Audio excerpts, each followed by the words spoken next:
Ma femme a refusé de me présenter lors de son dîner d'anniversaire parce qu'elle devait maintenir sa réputation. Je me souviens encore de ce soir-là avec une netteté presque douloureuse. Les rues pavées de Paris scintillaient sous les réverbères, et l'air sentait la pluie fraîche et le goudron mouillé. J'avais attendu ce dîner avec une impatience que je croyais partager. C'était l'anniversaire de ma femme, un événement qu'elle préparait depuis des semaines avec une minutie presque obsessionnelle. Moi, j'étais censée être à ses côtés, célébrer sa journée, et pourtant, dès mon arrivée, j'ai compris que quelque chose clochait. La maison était remplie de ses amis et de ses collègues. Les voix résonnaient, les rires éclataient, et l'odeur des plats soigneusement préparés flottait dans l'air. Mais chaque fois que je tentais de me rapprocher d'elle pour partager un sourire ou un mot doux, elle s'éloignait.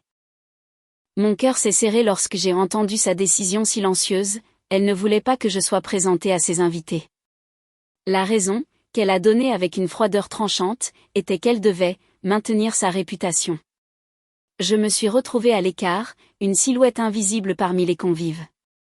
Je regardais les autres lever leurs verres, échanger des compliments, et je me demandais si j'étais simplement un intrus dans sa vie, un objet dont elle se séparait dès qu'il risquait de ternir son image. J'ai essayé de me convaincre que ce n'était pas grave, que l'important était qu'elle soit heureuse. Mais chaque rire, chaque toast, chaque regard échangé entre elle et ses invités me transperçait comme une lame fine. Je me suis dirigée vers la cuisine, espérant trouver un refuge parmi les éclats de vaisselle et l'odeur du vin rouge. Là, seule, je pouvais observer sans être vue. Je voyais ses efforts pour briller, ses gestes calculés, ses sourires parfaitement placés. Et moi, je n'étais qu'un fantôme, invisible et inutile.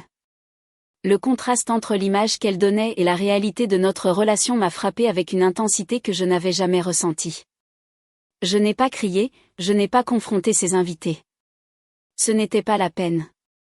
L'humiliation était silencieuse mais complète. Je me suis assis sur le rebord d'une chaise, les mains serrées, le cœur lourd. Chaque plat servi, chaque toast porté, chaque rire résonnait comme une confirmation de ma propre insignifiance dans cet univers qu'elle avait construit autour de sa réputation. Lorsque la soirée a enfin touché à sa fin, je suis partie sans un mot, laissant derrière moi les éclats de lumière, le parfum de la cuisine, et la façade soigneusement entretenue de ma femme. Dans le silence de la nuit parisienne, j'ai marché, seule, le pavé froid sous mes pieds. Et pour la première fois depuis longtemps, j'ai senti une étrange forme de liberté.